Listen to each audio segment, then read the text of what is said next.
Welcome to Better Teaching, Only Stuff That Works, a podcast for teachers, instructional coaches, administrators, and anyone else who supports teachers in the classroom. This show is a proud member of the BE Podcast Network, shows that help you go beyond education. Find all our shows at bepodcastnetwork.com. I am Gene Tavernetti, the host for this podcast, and my goal for this episode, like all episodes, is that you laugh at least once and that you leave with an actionable idea for better teaching. A quick reminder, no cliches, no buzzwords, only stuff that works. Hello, everyone. I'm very excited about our guest today. He's a young man who I met recently at Research Ed in Denver. We were both presenting at the conference, and we had a chance to hang out together. And usually I don't describe people with respect to their age, but the reason I don't mind calling him a young man is because he didn't mind pointing out anytime I did something that was what a boomer would do. So our guest today is a young man. It's Andrew Bixler, and he's been a classroom teacher for 10 years. He started in elementary before becoming a middle school humanities teacher, and he's managed grade teams, and he's been a lab site teacher. He now teaches AP Lit and ninth grade reading intervention at a high school in South Florida. Good morning, Andrew. Thanks for being on. Looking forward to having this chat with you. Thanks for having me. Good to see you again. Hey, same here, same here. One of the reasons that I thought you would be an interesting guest for the listeners of my podcast is that you have an interesting perspective of coaching, which is my primary interest, because you not only were coached early in your career, but you became a coach, and I'm doing air quotes, which I don't do air quotes, but you became a coach, a mentor of some other folks. So when you started in a charter school, is that correct? When you started Yep. teaching? And if I remember the conversation correctly, in between the times that you were making fun of me, calling me a boomer, I think you did say that you started receiving coaching almost immediately as you entered the profession. Is that right? Yeah, I was really fortunate when I was first brought into a classroom. I was what they called an associate teacher, so an assistant teacher, and I just observed for the first week. I had like kind of like a checklist of things that I needed to pay attention to, and then the first thing that I was sort of given as a task was to just line the kids up before they transition to a different component or a different classroom for, say, science or recess or something like this. And it was just going through setting expectations, making sure you're getting 100% of those expectations met, and then, practicing going through the reward consequence cycle, closing the loop, etc. And, for the first week or so, that's all you did was just line students up and make sure that you get that sort of procedure, the language, all the different sort of nuances that go into just doing something super simple that you do multiple times a day. And so, yeah, that was like, I was like, this is what teaching is, it was kind of a bit of a shock, and 6 months of that ended with, me leading a lesson and then two lessons. And then my head teacher would leave the room for 20 minutes. All right, so let me back up a little bit because you were doing this. They were having you practice these procedures as an associate teacher. Mhm. Okay, so you didn't have your classroom yet. That's where they started with you. Okay, we're going to get the kids to line up. Yeah. Okay, and then you Yeah, had to I was essentially graduate. another student. Okay, so you had to graduate from that. You were still an associate as Correct. there was like a gradual release for you. And then the next thing you did after you taught the kids how to line up and you knew there was more to teaching, then what sort of support did you get? So to take one step back and reframe, because I found the phrase that you just used interesting was that I was teaching the kids. We actually sort of codified this whole process as teacher excellence training and, TET for short. And so when we do TET, it would be this is for the teachers. In fact, a lot of the components, the first time I would do like math workshop, I would only do the launch. Like I wouldn't do the whole lesson. And so it was training for me. It wasn't for the kids, if that makes sense. Yeah. And so I wasn't teaching the kids, the teacher was teaching me how to teach the kids or set an expectation. So yeah, it was a gradual release where it's no surprise that I fell into explicit direct instruction, an interest in that because that's how I was taught how to teach. You know, explicitly shown what this is, why it's important, how to do it. I would have practice, I would get feedback, and I would improve.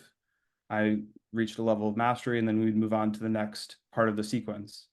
And so that, yeah, that was it was slow in the initial parts, like learning scales of a musical instrument is like painful and you build, analogous calluses. But as soon as it clicks, you're like, oh, that's why they were really annoying about that kid that I didn't see picking his nose and I didn't address it. I started in elementary school. That's why I chose that reference. But yeah, so it was just a really comprehensive, and I know you don't see the light yet, but just trust in us and you will. And that was the pattern with each step.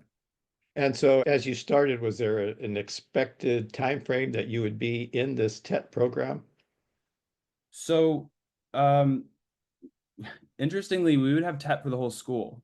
So these standards at the beginning of the year, every teacher would have to meet. And so your direct manager would come in, even like a very experienced teacher, and the whole school would have goals for TET. So the first 6 weeks of school, 100% of kids are in their seat completing their do now within the first 2 minutes of class, or whatever the thing is.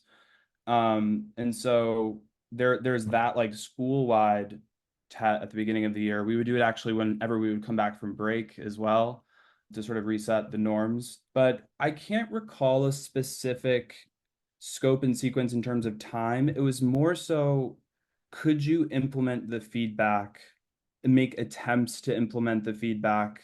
The events that I can remember, the times that I can remember where people were, you know, they were their manager started to push them out the door a little bit was when there was conflict rather than failure. So I am refusing to do this. There's hesitance. There's a mindset issue manifesting in the execution or lack thereof of the feedback. And so I think there's not like a fine line that I can recall, but I do remember that the people who would fail were the people that tended to just not be able to. It was a square for a round peg there for them for whatever reason. And so, those teachers tended to leave at some point. Not every school is a fit for every teacher kind of thing. But yeah, I don't recall like a specific timeline per Okay. se. It was pretty quick though. It felt quick at least. It felt Well, quick. It felt really long at the same time. well, two things, and again, I got to spend a couple days with you, and one of the things that I realized very quickly that you were a bright guy, a little hard-headed, and which makes me wonder about the hiring process. And it seems like we're spending a lot of time on this on your first school, but there are so many things that are applicable, I think, to private schools, charter schools, public schools, and as we compare them. So thinking back, if you can remember, in the hiring process, did they make it clear what you were going to be going through? That let me say that differently. Was it clear that this is who we are as a school? This is how we do things, and you may Yeah. fit and you may not. Yeah, so the school network that I was a part of, Success Academies in New York, had a central office, like a network office, and that's where all of the new hires would go for the first 2 weeks, and then they would go to their school. So at the network office, everyone gets 2 weeks boot camp of instruction and, well, they start with behavioral management and then instruction. Before that, they have a mini version of that. They have a full day interview. This is when I interviewed. They had a full day interview in which you would get a poem beforehand, and you had to read the poem and prepare like a mini lesson without any guidance, like just tell us what is interesting to you about the poem kind of thing. And then you would go through different sort of classes, I guess, of theory followed by practice. And for me, I got the sense that the interviewers were, yes, noticing all the things like, are they professional? Are they polite? Are they intelligent, thoughtful, etc.? But for me, there was a lot of feedback in those interviews and then like redos, do it agains. And I think a big part of the interview was your response, your adaptability, your the sense of, how open-minded you are. Do you take things really personally? Stuff like this. And I noticed that as being quite different from other interviews that I had been on. And so, yeah, I think it was embedded, although if you were thinking about it, you knew kind of, you could guess reasonably what was to come, but I Right. don't remember being explicitly stated like, hey, you're not going to teach for the first 2 months. You're going to line students up and, get kids into Yeah. slant and whatnot. Yeah. So so that sounds like a really great model to get teachers on their feet, get them going, get some confidence, they're able to do some things. Now, when you were in college, did you go through a teacher training program? So I went to a liberal arts school. I majored in English. My my step into the classroom coincided with my master's program in general and special education, which was a fellowship program that the school had in partnership with the college. So all of the training that I got, practical training, was, while I was working. So I didn't, it was a different kind of experience because they were intertwined. It wasn't I went to school, did some sort of practicum. It was all at once, which in retrospect, I do not recommend anyone doing is starting a full-time teaching job and also for the first time, then also doing grad school. It was quite the stretch for me. So you start with the behavior and then you get into the teaching practices. What sort of lesson framework, what sort of pedagogy, what philosophy, I guess, did this charter program promote? Um, so I have a complicated answer, no surprise there for you at least. So the skeleton, everything that was curriculum related was also created by the network. So the same location that houses all the training has a component to it where all the people that work in that part of the building, all they do is curriculum all day. And so they create all the internal assessments, et cetera. The pedagogy and the curriculum design is, I would say it's like 80% traditional explicit instruction, and then they would weave things that were a bit more topical and I would say, quote unquote trending, but it was always rooted in outcome. So we would have, ironically, as someone who doesn't, you know, really advertise things like project-based learning, we had my favorite unit that I think I remember teaching in elementary school was birds unit in second grade. And it was all the writing standards, all the sort of things that we would do for reading, et cetera, were rooted in birds. So like their adaptations, and we went like bird watching in Central Park, but then we would pause in Central Park and you would have to like write a short response and you were expected to like remember what was on the anchor chart from um the previous day's class. So there was that kind of like newer age part to it, but it was kind of always like, yeah, but what's your data like for these skills, this content area? So it was a mix, I would say. It was a good mix, I think. And they gave us a bit of flexibility of like, okay, yeah, you can drop that effort, celebration, project, museum walk if, 50% of your class is not meeting the expectation for, this part of the math sequence. So Okay. it was a good balance in my view. So you're teaching this curriculum, and are you continuing to get are you still an associate, or at that point? Yeah, so I joined in the middle of the year. So I was put in a second grade classroom, and then 6 months later, the school year ended, and the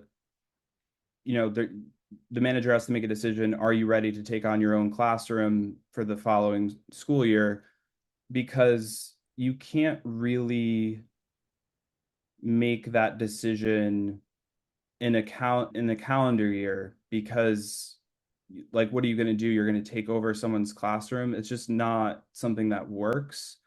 And so you kind of have to say, yes, you're ready, or you need an entire extra year in this role as an AT. I was fortunate enough to have a really good lead teacher. She was the grade team lead of second grade, and she coached me up really well. And I started my first lead teacher role that next school year. So 6 months in the summer, and then I led my own classroom. Was there any time during this whole associate teacher time that you were being coached that you said, "Man, this is BS"? You're not recognizing what I can do. Was there any pushback on your part, either overtly or just internally? I think I I want to say that I feel like I'm really fortunate, because having coached like not nearly as much as you obviously, or even in comparison to my being a teacher, I growing up playing sports, I think I can kind of point to that is, you make a pass. I played soccer, so like you make a pass in soccer and it gets to your teammate. That's an objective like reality that everyone sees. You were successful in that action. If you don't, then you don't. And it's not like personal, it's outside of you, it was successful or not. And so I think that was ingrained in me from like a really young age. And while you have the, personal feelings, obviously you're a human being, of, joy when you're successful, you feel disappointed when you're not. I always kind of internalized it as opposed to externalized it. Um, and so I dealt more with like, I'm never going to be good at this, or maybe this isn't for me. I kind of had like the opposite reaction. But yeah, I've seen tons of people, and it's completely understandable. Like, so, you care about this thing and you conflate that with being good at this thing. And when people get into that game, it can be a tricky knot to untie. Well, there was nobody in your school within this charter system, and you didn't call it a system. What did you call it? A Network. network within Mhm. the network that hadn't gone through the same process that you had gone through or were going through. That's Yeah. just the way, just the induction program for you. Yeah. And so the immersion process, I think, was helpful as well in that regard, because the people who are talking to me, there's almost like a lineage. It's like, no, the people who coached me did this too. And I felt the exact same way you're feeling. And there's sort of a common experience to leverage there. And that adds to depersonalizing the coaching process, because, you go next door and the teacher's like, yep, he said the same thing to me and I felt very similarly. And then, I bit my tongue and I did it again and it worked. And now I can't believe I thought of it any other way. So, So then you graduated out of the associate status, became a teacher, and then how long before you were intern training new staff? so it wasn't for another 2 years. After my first year as a lead teacher, I pursued an opportunity to move to middle school within the same charter network. I just felt that intellectually, and I think when I got to visit and do a couple of guest lessons for fourth grade, I got to visit a few middle schools just to go see other teachers teach, see what that was like, see where my kids were going and what they needed to be prepared for. It was these kinds of opportunities the school would provide and encourage. And so when I got to middle school, it is a big learning curve from elementary to middle, I found. And so I wasn't I went back to square one. It was like my first year all over again as a lead teacher in sixth grade. And it wasn't until the second time I did sixth grade that I started coaching people. So what's the difference between being a lead teacher and then coaching? So I was the person who first trained me. I mentioned that she was a grade team leader for her second grade team. The second year that I taught sixth grade, I became a grade team of the sixth grade. So in addition to managing like logistics for, grade specific homework norms, like what our desks should look like in every single class when the teacher is launching a lesson, just like all of those different things. In addition to that, you were charged with not coaching in the same way a manager would coach, but more of like a support coach and a third eye when the managing or the assistant principal would meet with that teacher on my team. Sometimes I would join to kind of add context because I would be in the room sometimes when they weren't. But more, yeah, more so like a support rather than, hey, I know that you've been working with Andrew and you're still not doing it, or you're doing so much better. That would be the more manager's conversation. But yeah, that's when I first started. So that would be second my third full year teaching, second year as a lead teacher. And so you got to share all that training with the new folks. And did you ever get any bad responses from your folks? Any pushback? I wouldn't say bad responses in terms of like overtly negative or anything like that. It was more like a yes, and then they wouldn't follow through on the thing.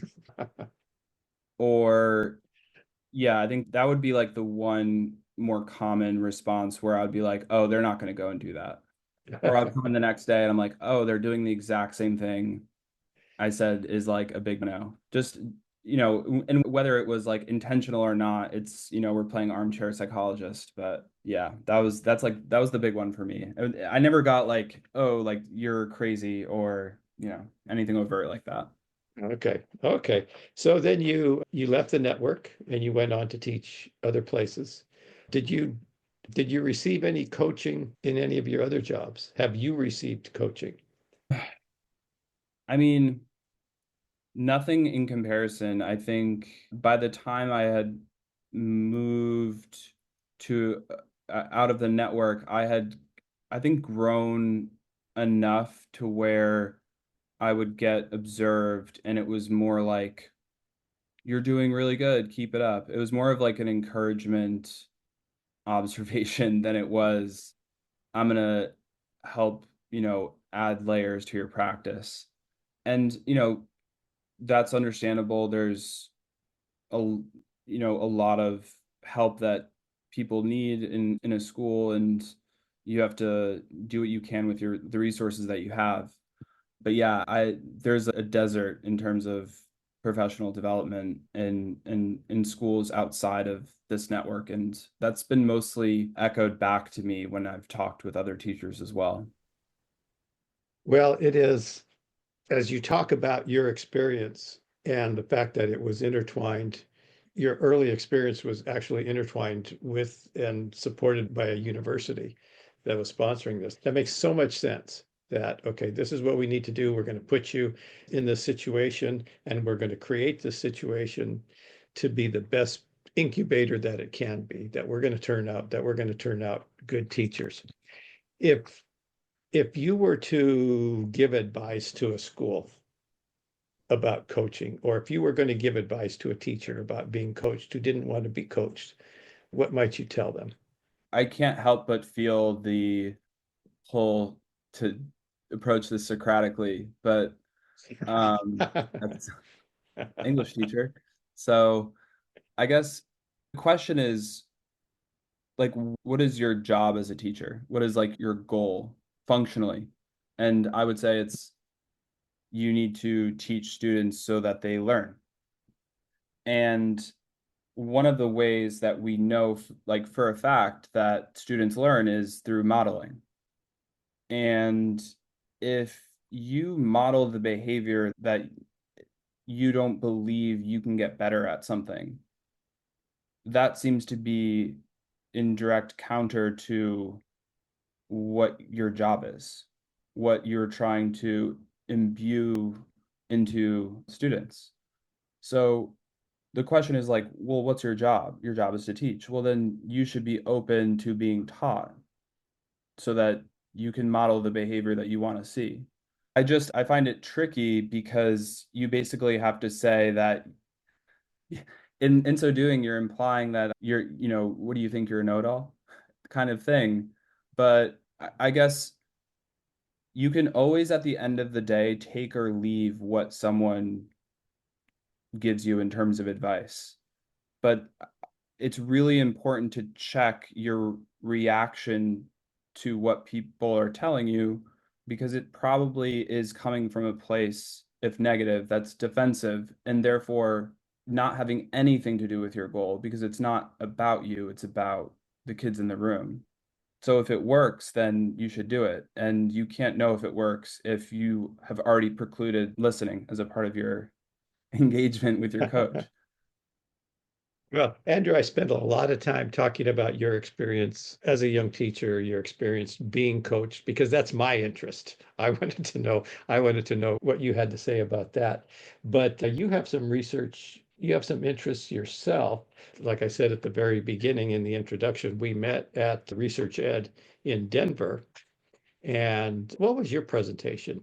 Let's can you I can know you there's, I know retrieval there's, I know there's three Ds. can you do some retrieval practice of the title?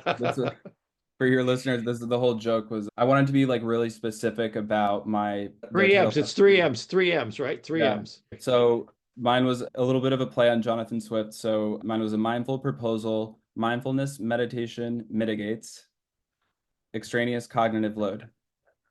Yeah, and my launch, this was only after talking to you guys the night before my presentation. I was like, oh, this title, now that I'm saying it out loud, is destroying everyone's working memory before I even start my presentation. But basically, I started meditating almost 5 years ago, and we always did breathing exercises when I was teaching in New York. We would do breathing exercises just before we would do a test, and I would notice like kids were just a little bit less stressed just before they took the assessment, and I connected that with my experience, and then I came across an article that said schools were replacing detention with meditation to see how that would work, etc. And I was just like, oh, I should try this in the classroom, in a more formal way. And so I started just doing 5 minutes at the start of every class that I would do. And then this past summer, I sort of discovered the science of learning, which is, again, I hope that people don't discover it anymore and it just becomes, the norm. But I then started to do some research on mindfulness and the efficacy of it, more scientifically and its connection to attention. And then I learned about cognitive load theory and I was like, oh, there is something definitely to be wedged in here. And so, yeah, my presentation was on the connection between attention and mindfulness in the classroom and how things that we get distracted by should be included in our understanding of extraneous cognitive load. So things that take up our working memory that have nothing to do with learning. And if, take the ideal teacher and student, the teacher is the perfect instructor, perfect behavioral manager. The student is, A plus, never gets in trouble, always doing their homework, always is tracking, the teacher and doing all their assignments, etc. That ideal student is still going to get distracted because they're a human being. So what can we do to improve attention more directly? Because what you pay attention to is what makes up your life. You can't remember anything that you weren't at some point paying attention to. And so, the phrase comes to mind, as a student, at least for me personally, hearing the phrase pay attention, but then never being taught how to actually do that or what that means or what that entails. And that goes for teachers too. Like, what do we mean when we say this? And how fair is it of us to expect everyone to pay attention when we don't really know that much about it? And so, the workings of mindfulness is basically retrieving your attention, just like we do retrieval practice for knowledge. you explicitly practice the getting distracted, noticing that you're distracted, and bringing your attention back to the thing that you're trying to focus on, which is the present moment. Because where does your life unfold? In the present. Where do you learn? In the present. And so it's good, I'm arguing, to explicitly teach this skill. And the feedback that I've gotten from students is great, and now I'm just trying to learn more and potentially develop a curriculum for this. So let's back up a little bit to clarify. So you do a meditation with your students every day at the beginning of class. Yep. And now meditation and mindfulness, those are two terms that mean a lot of different things to different people. So when you talk about a meditation that you do, it's a guided meditation. They're led through it Yeah, so as a way to direct, notice where your attention is, let's bring it back type of, it's like a, yeah, so mindfulness, I guess if you think about it, we are constantly meditating, always. There's always something that we are meditating on. The goal is to be aware of what you are meditating on. And so that's what mindfulness is, the awareness of the contents of your mind. And the way to do that very simply is to practice choosing an object of your awareness to focus your attention on. And the most common one is the breath. So it's always available to you. It's simple, it's like physically easy to recognize. And yes, you're just sitting, being guided, being sort of prompted periodically to bring your attention back to your breath.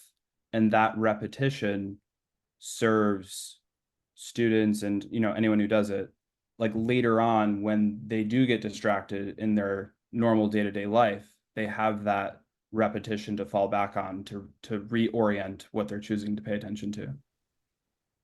well, here is one of the most interesting things about my experience getting to know you, Andrew, is hearing your story about being coached, about how to get kids line up straight, how to get kids get through the door, get to their seats, what's on your desk. And then on the other hand, let's talk about mindfulness, and we're going to start the class with meditation. I couldn't think of two more disparate things, yet that's what you're talking about in what you're researching, is bringing those things together, is that they are complementary and not contradictory. Yeah, I think it's more of a commentary on bigger discourse around, behavioral management on one side, meditation on the other. And what's in between is what people I think tend to be confused about is, behavioral management is so that we are doing the things that have nothing to do with learning like as quickly as possible so that we open more time for the actual learning. Like no one cares that you stand like this in line. It's just when everyone does it that way, we gain 5 minutes for math workshop over the course of a year. That's maybe an entire unit that we've added. And similarly, mindfulness is not about like reaching some sort of enlightenment or insofar as I think about it. Obviously, meditation is kind of like sports. There are, I use the example like badminton has nothing to do with football, but we consider them both sports. So this has nothing to do with what people I think tend to think it has to do with. It's just practicing your attention, not for any other reason other than when you then go on to do math workshop, you now have better attention and you now are opening up more time to learn more things. Well, and attention is something that has been stolen. I don't know if that's the right word, but as we take a look at the research on screen time, social media, all of those things, how long kids can actually attend to anything, or myself, I'm always worried about, what's going on. I just got an alert, and having to, it seems like it could be part of that detox from our addiction to social media. And now that I said that, to our addiction, I think, in all programs, when we are trying to rehab some, we are trying to, that's, I'm not trying to rehab anybody, but when people are rehabbing mindfulness and relaxing the mind and, these types of techniques are what is part of their program. And so I can see that it fitting in that as well as just part of an SEL program.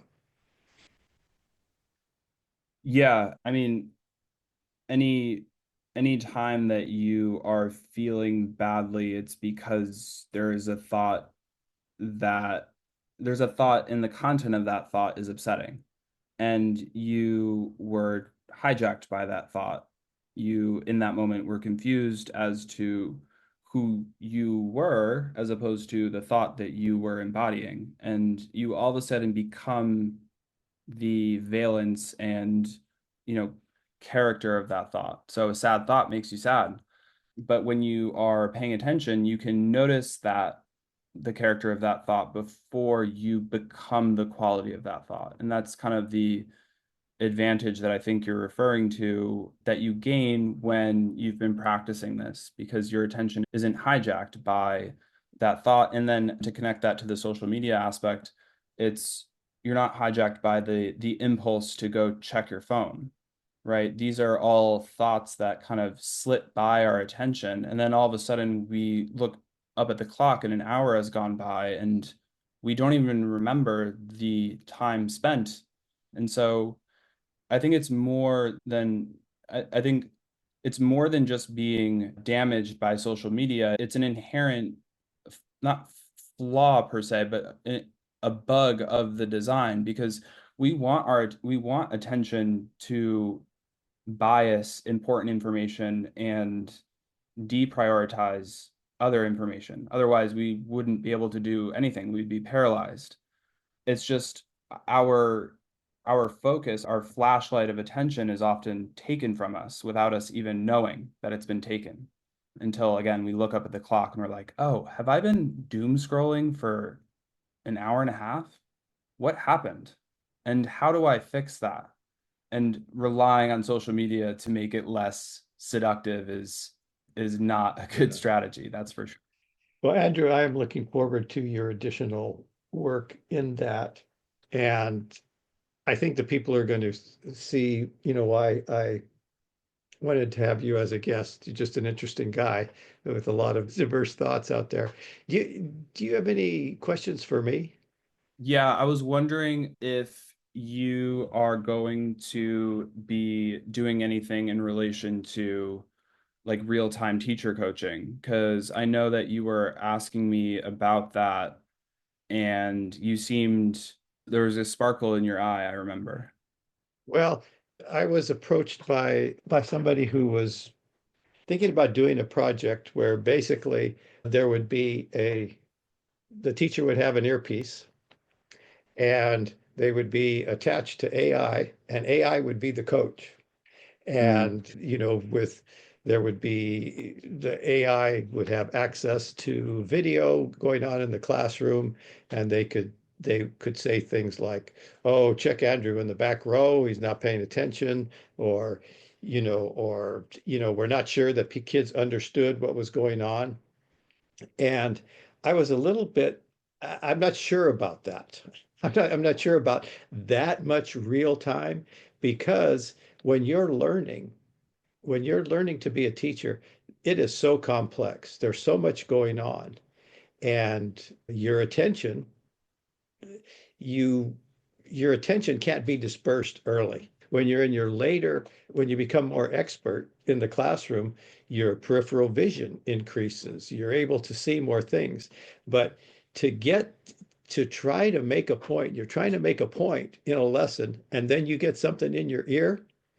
I don't know. I don't know if that's a good thing. Now, reflecting on it after, I think that's a good thing. The other thing that I do when I'm coaching, I may step in if I see a teacher, if there's something that I can straighten out. Like sometimes you as a teacher, something goes bad and then it just kind of cascades and it gets worse and worse. If I can step in at a certain point and get things back on track, I call that real-time coaching. But I want it to be overt and something that is the teacher can see without a lot of discussion about it in the moment, if that makes sense. Like if I do something and I have to explain it, then it doesn't work. Let me give you an example of when I am doing an instructional cycle, a learning cycle, coaching cycle with a teacher, and we've planned a lesson, and now we go into the classroom and the teacher is doing it, performing the lesson. There are times when the teacher has been doing a great job. They've been doing a great job. And I will go up and say, you know what, this was so good. You know, the next time you ask that checking for understanding question, why don't you tweak it a little bit and ask them that and see what you can get? 9 out of 10 times, the teacher will just ignore me. I bothered them. They were on a roll. Why did you interrupt me when I was on a roll? And so I've learned to keep my mouth shut. That was a long answer to I don't think that real-time coaching, unless a teacher is very expert, is going to be useful. I think it's going to be more distracting than useful. Yeah, I don't know too much about AI, but it seems from my perspective to be very far from what I would imagine ever being able to work in that regard. Having a robot tell you something with enough like deftness to not, like unravel the lesson almost immediately. I can imagine it like skipping and being like, you take out the earpiece in 3 seconds. Yeah. Well, and my belief about instruction is it never has to be perfect. I mean, that's why we have formative assessments. That's why we check for understanding. Maybe my explanation wasn't perfect, but kids mostly got it. And we'll do some fixing of what they didn't get the next day, but we just don't have to be 100%. I think 75 to 80% effective teaching a well-designed lesson, and the kids are going to get it. You can always do better. Things can Yeah, all. you aim for the bullseye. You aim for 100%. That's another conflation that I think people can sometimes make. It's like, oh, you want things to be perfect. It's like, well, yeah, I don't expect it to be perfect, but I expect you to like strive for that, because what else are you going to be striving for? Yeah, yeah, absolutely. Andrew, it was a lot of fun. Hope it was fun for you. All Always. right. And we'll stay in touch and have a great day. You too, sir. Have a good one. Bye-bye. If you're enjoying these podcasts, tell a friend. Also, please leave a 5-star rating on Apple Podcasts, Spotify, or wherever you listen. You can follow me on Blue Sky at gtavernetti, on Twitter, X, at gtavernetti, and you can learn more about me and the work I do at my website, tesscg.com. That's TESSCG.com, where you will also find information about ordering my books, Teach Fast, Focused Adaptable Structured Teaching, and maximizing the impact of coaching cycles. Talk to you soon.